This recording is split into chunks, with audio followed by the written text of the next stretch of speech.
The second crossing decks opened his eyes to find Alara's face hovering inches above his own, her expression tight with worry. The medical restraint still held his wrists and ankles, though someone had loosened them enough to allow circulation. His head throbbed with a dull, persistent ache that seemed to pulse in rhythm with the ship's engines. "Welcome back," Alara said softly. "You've been out for 3 hours." 3 hours. The jump transition had lasted subjectively forever. 17 dimensions simultaneously experienced, his consciousness scattered across realities like shattered glass. But objectively, it had taken only seconds. The aftermath, however, had hit him like a freight hauler. How bad was it? Dex's voice came out rough, his throat raw as if he'd been screaming. Maybe he had been. Bad enough that resonance nearly burned herself out, keeping you from fragmenting permanently. Alara's hand found his, her fingers interlacing with his own. "Your vitals flatlined twice. Your neural patterns, Dex, for 47 seconds, we couldn't tell if you were still human or something else entirely." Dex closed his eyes, remembering. The Crucible's voice had been everywhere during the transition, whispering promises and threats in equal measure. "Join us. Become more. Reshape reality itself."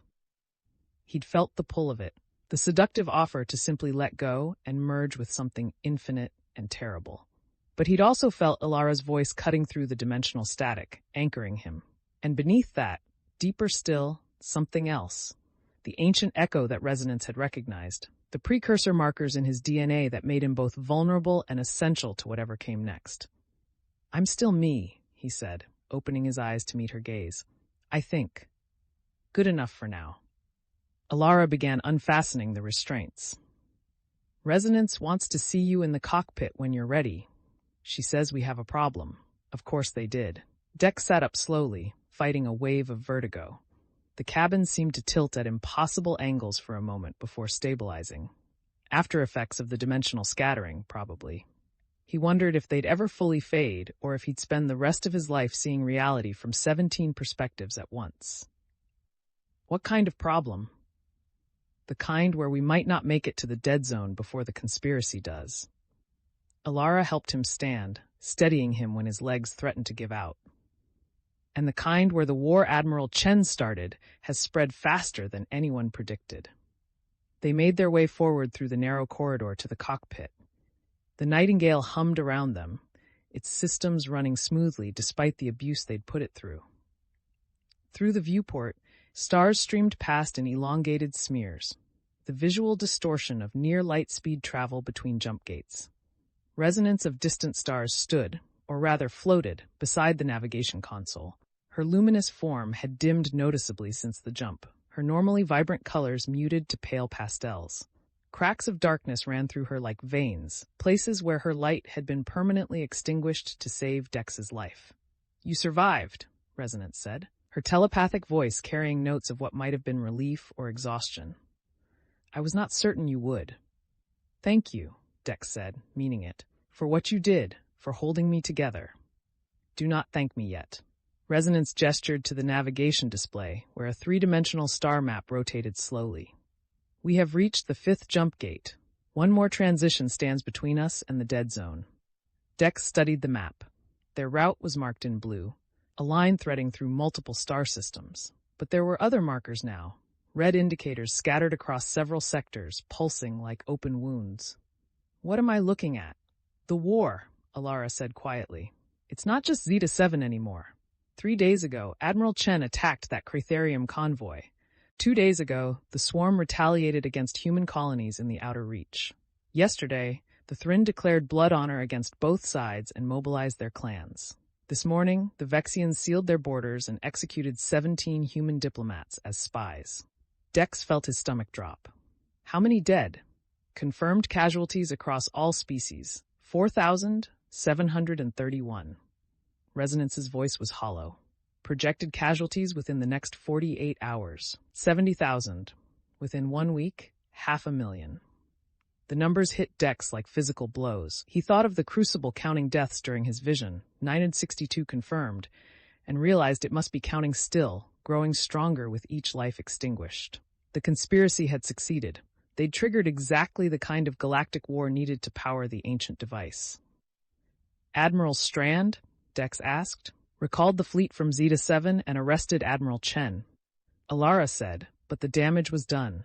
The Critharium don't believe it was a rogue operation. They think humanity as a whole sanctioned the attack, and the other species are choosing sides, preparing for a conflict that could consume the entire galaxy. Dex moved to the viewport, staring out at the streaming stars. Somewhere out there, people were dying. Ships were burning. Entire colonies were being evacuated or destroyed, and every death fed the thing waiting for them in the dead zone. How far ahead is the conspiracy? Their lead has grown, Resonance said. They will reach the Crucible in 9 hours. We will arrive in 14 hours, assuming the final jump transition does not kill you. 5 hours behind. 5 hours for the conspiracy to claim the Crucible, to figure out how to use it, to reshape reality according to their twisted vision of human supremacy. Dex remembered what the matriarch had told him. The Crucible cannot be controlled, only fed or destroyed. Can we go faster? Dex asked. Resonance turned her dimmed form toward him. The final jump will be the most dangerous yet. The dead zone creates distortions that affect the jump gates themselves. Your consciousness will be subjected to forces that no human mind was designed to withstand. And she paused, the cracks in her light seeming to widen. I do not have the strength I had before. I gave too much of myself to save you during the last transition. So if we try to rush it, I might not survive, Dex said. And if we don't rush it, the conspiracy wins.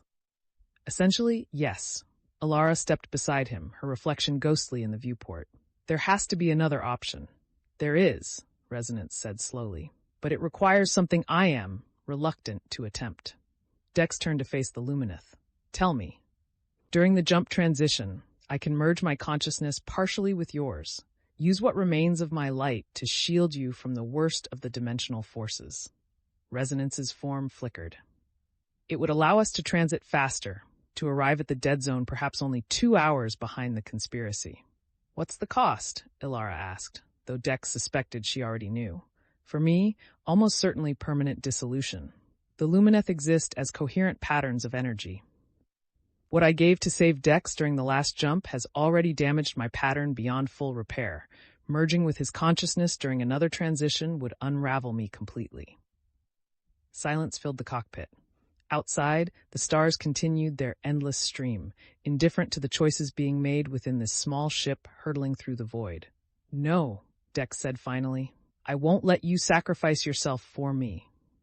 It would not be for you alone, Resonance said. It would be for the galaxy, for all the species caught in this war, for the possibility that someone might finally break the cycle that has destroyed 17 civilizations before yours. There has to be another way, Alara insisted. If there is, I do not see it. Resonance moved closer, her dimmed light washing over them both. I am old, even by Lumineth standards. I have witnessed the rise and fall of empires, the birth and death of stars. My pattern will dissolve eventually regardless. All energy returns to the cosmic background in time. But this death would have meaning. It would have purpose. Dex thought about his conversation with Garrett at the orbit's edge just before leaving the station. Everyone has a choice. Garrett had said that, insisted on it even when Dex claimed otherwise. But what choice was there here? Let Resonance sacrifice herself, or arrive too late to stop the conspiracy? He looked at Alara, saw his own anguish reflected in her eyes. They'd known Resonance for less than a week, but she'd become part of their small crew, their found family racing toward impossible odds. How long do we have to decide? Dex asked. We reach the final jump gate in 5 hours, Resonance said. The decision must be made before then. 5 hours. Dex nodded slowly. Then we have 5 hours to find another option. Dex, Resonance began. No. He cut her off, surprised by the force in his own voice. You saved my life. You showed Alara the truth about Korvathi. You've guided us this far. I'm not giving up on you in 5 hours just because it seems convenient. Resonance regarded him silently for a long moment. Then something like warmth flickered through her dimmed light. The matriarch chose well, she said softly. Very well. 5 hours to find another way. Dex turned to Alara. The data chip Strand gave me. Everything he knows about the conspiracy. Is there anything in it that might help? I've been through it twice, Alara said. Names, connections, financial records, communications intercepts. but nothing about how to reach the dead zone faster or survive the jump transitions. What about the Crucible itself? Dex pressed. Resonance, you said it reaches out to me because of the precursor markers in my DNA. Can I use that connection somehow? Communicate with it directly? Possibly, Resonance said carefully. But the Crucible is not benevolent. Every communication with it is a test, a temptation. It will offer you power, knowledge, the ability to reshape reality, and it will seem reasonable, even necessary. That is how it has destroyed 17 civilizations, by making its victims believe they could control it. Dex remembered the voice during the jump transition, whispering promises. Join us. Become more. He'd resisted then, barely. Could he do it again? Could he open himself to that influence deliberately and maintain enough of his humanity to resist? Show me, he said. Alara grabbed his arm. Dex, no. You just recovered from nearly fragmenting permanently. You can't. I have to try. He met her eyes, saw the fear there and the understanding beneath it. If there's even a chance I can learn something that helps us arrive faster or survive the transition without Resonance sacrificing herself, I have to take it. The risk is considerable, Resonance warned. The Crucible's influence grows stronger as we approach. Opening yourself to it now could allow it to take permanent hold of your consciousness. Then you'll pull me back, Dex said. Like you did during the jump. Like Ilara did with her voice. I am weaker than I was, Resonance said. And I'm stronger. Dex wasn't sure if that was true, but he needed to believe it. I survived 17 dimensions. I can survive talking to an ancient artifact. Resonance and Ilara exchanged a look, or whatever passed for a look between a human and a being of living light. Some silent communication passed between them, and Dex realized with a start that they were both protective of him in their own ways. When had he gone from being invisible to being someone worth protecting? If we do this, Ilara said finally, we do it in the cabin, with restraints. And the moment anything goes wrong, we pull you out. Agreed, Dex said. They made their way back to the cabin, Ilara supporting him when the lingering vertigo made the corridor tilt. The medical restraints were still attached to the bunk from before, and Dex lay down without being asked, letting Ilara secure his wrists and ankles. I don't like this, she said, checking the restraints twice. I know. Dex caught her hand before she could step away. But we're running out of time, out of options. This is what I can do. See patterns, notice things others miss, communicate with ancient artifacts apparently. Let me use it. Ilara leaned down and kissed him, brief but intense. Come back, she whispered against his lips. Always, he promised, though neither of them knew if he could keep it. Resonance positioned herself at the foot of the bunk, her light casting shifting shadows across the cabin walls. I will monitor your neural patterns. If the Crucible begins to take hold, I will sever the connection. How do I start? Dex asked. Close your eyes. Open your mind. The precursor markers in your DNA will do the rest. The Crucible has been calling to you since we departed Starbase 447. Now you simply need to answer. Dex closed his eyes. For a moment, there was only darkness and the sound of his own breathing.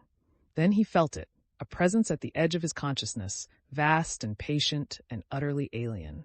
The same voice that had whispered during the jump transition, but clearer now, more focused. You return, the Crucible said. Good, we have much to discuss. Dex forced himself to remain calm, to not recoil from the touch of something so ancient and powerful. I need information, he said, his voice seeming to echo across impossible distances. About the jump transitions, about reaching the dead zone faster.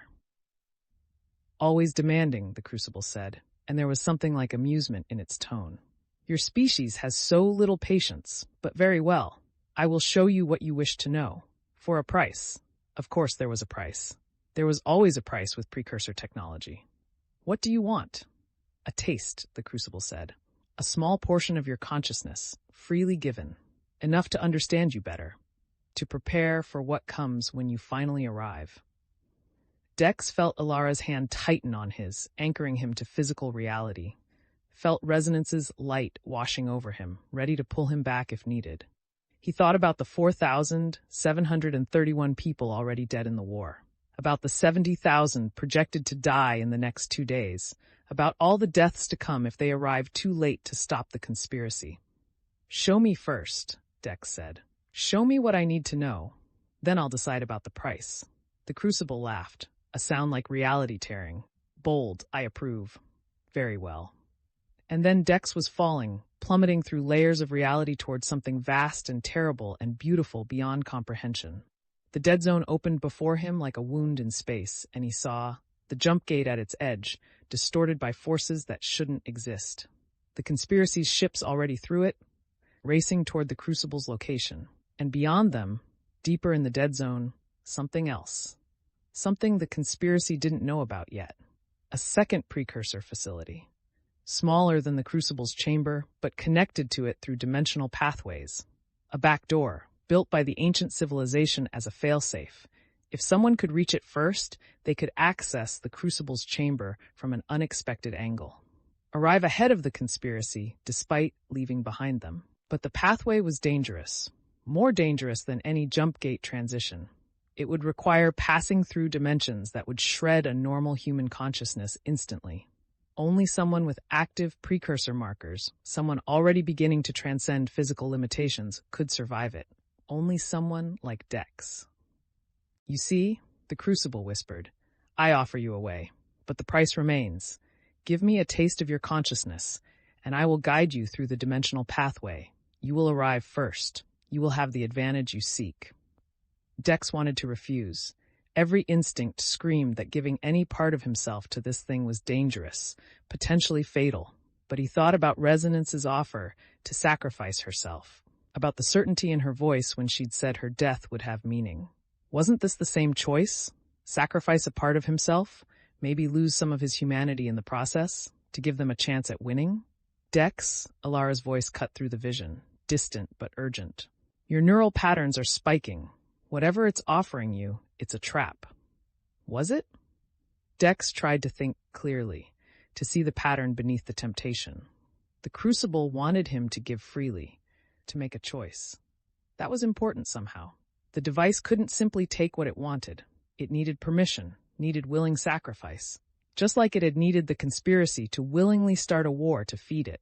Just like it had needed 17 previous civilizations to willingly seek it out and try to use it. The Crucible didn't force, it tempted. It offered reasonable-sounding bargains that led inevitably to destruction. No, Dex said, and felt the Crucible's surprise ripple through the connection. I won't give you any part of my consciousness, but I'll remember the pathway. I'll use it without your help. Impossible, the Crucible said, and for the first time, Dex heard something like anger in its voice. You cannot navigate the dimensional pathways without my guidance. You will be lost, scattered, destroyed.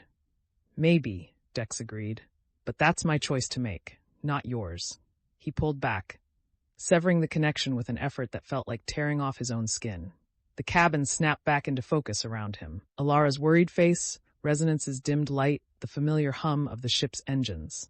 Dex gasped for breath, his heart hammering. I found something, he managed. A way to reach the Crucible first. But it's dangerous. Really dangerous. More dangerous than letting Resonance sacrifice herself? Alara asked. Different dangerous. Dex struggled to sit up, and Alara quickly unfastened the restraints. There's a second precursor facility in the dead zone. A backdoor connected to the Crucible's chamber through dimensional pathways. If I can navigate them, we could arrive ahead of the conspiracy. Navigate them how? Resonance asked. Dex met her dimmed gaze. The same way I survived the jump transition, by letting my consciousness fragment across multiple dimensions, but doing it deliberately. Staying coherent enough to guide us through. That could kill you, Alara said flatly. So could the regular jump transition at this point, Dex countered. And this way, Resonance doesn't have to dissolve herself to save me. She can focus on keeping the ship stable while I guide us through. Resonance was silent for a long moment, her form flickering. The Crucible showed you this pathway? Yes, and offered to guide you through it? For a price I refused to pay. Then it is almost certainly a trap, Resonance said. The Crucible does nothing without purpose. If it offered you this knowledge, it wants you to attempt the pathway. Maybe, Dex admitted, but it also seemed angry when I refused its help, like I'd found a loophole it didn't expect. Or like you'd done exactly what it wanted you to do, Alara said. Dex, we can't trust anything that thing shows you. Dex looked between them. These two people who'd become his family in the span of a few desperate days. He thought about Garrett's words again. Everyone has a choice. And Strands, you've become something remarkable. Maybe he had, or maybe he was just a maintenance worker in way over his head, about to make a fatal mistake. But wasn't that what this whole journey had been about? Ordinary people making impossible choices, hoping they were enough? I need to try, Dex said quietly. We have 5 hours until the final jump gate. Give me that time to prepare, to understand what I saw. Then I'll attempt the dimensional pathway. If it works, we arrive first and have a chance. If it doesn't, he trailed off. If it doesn't, you die, and we're back to my original plan, Resonance finished. Except I won't let that happen either, Alara said firmly. We find a third option, or a fourth, or 100th, but we don't sacrifice anyone. Dex smiled despite everything. When did you become the optimist? When I met someone stupid enough to think a maintenance worker could save the galaxy. Alara's expression softened. We do this together, Dex. All three of us. No sacrifices, no martyrs. We find a way through that keeps everyone alive. Resonance's light flickered again, and Dex thought he detected something like hope in the pattern. 5 hours, she agreed. We will use them wisely. They spent the next hours in intense preparation. Resonance shared everything she knew about dimensional pathways and precursor technology. Alara studied the ship's systems, looking for ways to reinforce the hull against the stresses they'd face.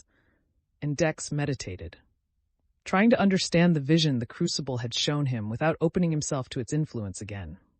The dimensional pathway existed. He was certain of that. It was real, not a hallucination or trap. But navigating it would require him to become something more than human, at least temporarily. To embrace the transformation, the precursor markers were forcing on him. The question was whether he could do that and still remain himself afterward. As the 5 hours counted down, Dex found himself standing in the observation blister again, watching the stars stream past. Alara joined him, slipping her hand into his. You don't have to do this, she said quietly. I know. We could take the regular jump, arrive 5 hours behind the conspiracy and deal with whatever we find, and watch Resonance sacrifice herself in the process. Maybe she'd survive. Maybe we're underestimating her resilience. Dex turned to face her. Do you believe that? Alara was quiet for a moment. No, she admitted, but I also don't want to lose you. I just found you, Dex. I just figured out that maybe I don't have to carry guilt for things that weren't my fault, that maybe I can trust someone again. And now you're talking about deliberately fragmenting your consciousness across multiple dimensions. I survived it once. Barely. And you had Resonance at full strength pulling you back. Now she's weakened, and you want to do something even more dangerous. Dex pulled her closer, resting his forehead against hers. I'm scared too, he admitted. Terrified, actually. But I keep thinking about all those people dying in the war. About the Crucible counting each death, growing stronger. About 17 civilizations that failed this test before us. And you think you can succeed where they failed? No, Dex said honestly. But I think I have to try. Because if I don't, if I take the safe option and arrive too late, I'll spend the rest of my life wondering if I could have made a difference. Alara was quiet for a long time. Then she kissed him, slow and deliberate. Then I'm with you, she said. Whatever happens in those pathways, I'll be here, calling you back. Promise? Promise. They returned to the cockpit to find Resonance had made preparations of her own. The navigation console glowed with new configurations. Dimensional mathematics that Dex's enhanced perception could almost understand. The Lumineth had positioned herself at the center of the cockpit, her dimmed form pulsing with determination. The jump gate is 30 minutes ahead, Resonance said. If you are certain about this course of action, we should begin preparations now. Dex took his seat at the co-pilot station, Alara settling into the pilot's chair. Through the viewport, he could see the jump gate growing larger, a massive ring of precursor technology that would tear open a hole in space-time itself. I'm ready, Dex said, and hoped it was true. The dimensional pathway will open approximately 17 seconds after jump gate activation, Resonance explained. You will need to project your consciousness through it, while maintaining enough coherence to guide us. I will hold the ship stable and prevent your body from dying while you are elsewhere. No pressure, Dex muttered. Ilara reached over and squeezed his hand. You've got this. The jump gate loomed closer. Dex could feel the Crucible's presence at the edge of his mind, watching, waiting. It knew what he was about to attempt. And despite his refusal earlier, it seemed almost eager. That should have worried him more than it did. 10 minutes, Resonance announced. Dex closed his eyes and began the breathing exercises Resonance had taught him. Slow, measured breaths, focusing his consciousness, preparing to fragment it deliberately rather than having it scattered by external forces. He thought about his parents, gone for 10 years now. About Garrett, covering for him back at the station. About Strand, fighting his own battles against the conspiracy. About the Lumineth matriarch, who'd seen something in him worth betting the galaxy on. And he thought about Ilara beside him, and Resonance behind him, and the fragile found family they'd become in such a short time. 5 minutes, Resonance said. The jump gate filled the viewport now, a massive ring crackling with barely contained energy.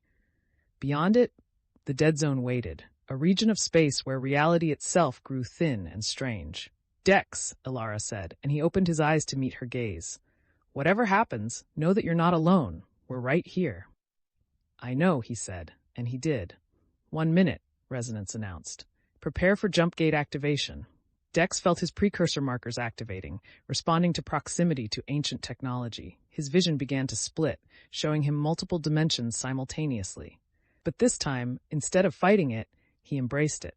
Let himself become what the markers wanted him to be. A bridge between physical and transcendent, between human and something more. Jump gate activating, Resonance said. Now. The nightingale plunged through the gate and reality screamed. But this time, Dex was ready. This time, he dove into the dimensions willingly, searching for the pathway the Crucible had shown him, and found it. The dimensional corridor opened before his fragmented consciousness like a wound in space-time. He could see it stretching ahead, twisting through realities that had no names in human language. At the far end, impossibly distant and yet somehow close, the second precursor facility waited. Dex reached for it, his consciousness extending across the impossible distance. Behind him, he felt Ilara's voice calling his name, anchoring him. Felt Resonance's weakened light holding his body alive. Felt the nightingale shuddering as it followed his guidance into dimensions no ship was meant to traverse. And ahead, growing closer with each fragment of his scattered awareness, the facility approached. They were going to make it. They were going to arrive first. Then the Crucible spoke, its voice amused and terrible. Did you truly think I would show you this pathway without purpose? You refused to give me a taste of your consciousness freely, so I will take it by force as you pass through. Welcome, Dex Holloway. Welcome to Transcendence. And Dex realized with horror that Ilara had been right. It had been a trap all along. He'd done exactly what the Crucible wanted. Behind him, impossibly far away, Ilara screamed his name. Resonance's light flared desperately, trying to pull him back. But the dimensional pathway had him now, and the Crucible was drawing him inexorably forward toward a fate he couldn't escape. The nightingale hurtled through impossible dimensions, and Dex Holloway's consciousness began to unravel in ways that would either destroy him completely or transform him into something the galaxy had never seen. Either way, there was no turning back. Thanks for watching our stories. Don't forget to like and subscribe for more epic adventures.